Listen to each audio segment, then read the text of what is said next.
PSR ఆంజనేయుల remand రిపోర్టులో కీలక విషయాలను మా ప్రతినిధి జయప్రకాష్ అడిగి తెలుసుకుందాం. జయప్రకాష్, రిమాండ్ రిపోర్టులో ఆంజనేయులపై ఏ ఆరోపణలున్నాయి?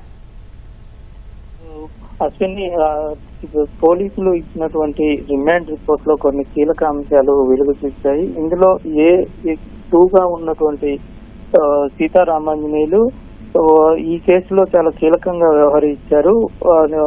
తన కింది స్థాయి ఉద్యోగులైన అప్పటి సిపి కాంతిరాణా, డీసీపీ విశాల్ గున్నీలకు ఆదేశాలు ఇచ్చి వాళ్ళు తప్పుడు మార్గంలో వచ్చే విధంగా వాళ్ళకి దిశానిర్దేశం చేశారు. ముంబై నటిపై కేసు నమోదు చేయాలని A2గా ఉన్న పిఎస్ఆర్ ఆంజనేయులే వాళ్ళకి చెప్పారని ఈ రిమాండ్ రిపోర్ట్ లో తెలిపారు.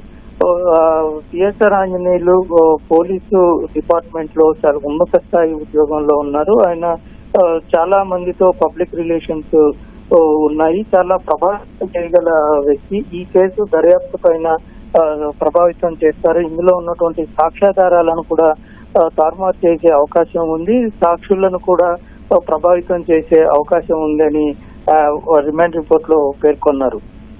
ఇప్పుడు జరుగుతున్నటువంటి ఈ కేసు దర్యాప్తులో కూడా కొన్ని విషయాలు తారుమారు చేసే అవకాశం ఉందని రిమాండ్ రిపోర్ట్ లో తెలిపారు. ఒక మహిళ పైన అన్యాయంగా కేసు నమోదు చేయటము, ఆమె తల్లిదండ్రులను కూడా వేధించటం వెనుక పిఎస్ఆర్ ఆంజనేయులు ఉన్నారని, ఆయన ఆదేశాల మేరకే అసలు ఈ కేసు నమోదు చేసినట్లు తెలిపారు.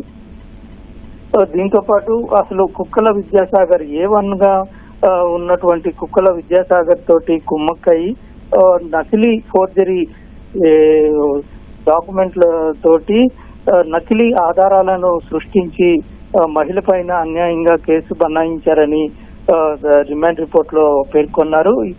ఇటువంటి కాన్స్పిరసీకి సంబంధించి పిఎస్ఆర్ ఆంజనేయులకి మొత్తం తెలుసు. ఆయనే ఈ పోలీసు శాఖలో ఉన్న ఉద్యోగులతోటి నేరుగా మాట్లాడి చెప్పారని, ముంబైకి సంబంధించి వెళ్ళినప్పుడు కూడా ఈ ఉద్యోగస్తులకు ఆ సిబ్బందికి ఎవరైతే వెళ్ళిన బృందం అక్కడ ఉన్నారో వాళ్ళకి మొత్తం దిశానిర్దేశం చేశారు. అక్కడ ఏం జరుగుతుంది అని ఫోన్ ద్వారా తెలుసుకున్నట్లు రిమాండ్ రిపోర్ట్ లో కూడా పేర్కొన్నారు. ఇప్పుడు ఈ చాలా ప్రభావితమైన వ్యక్తి, ఈయన కనుక అరెస్ట్ చేయకపోతే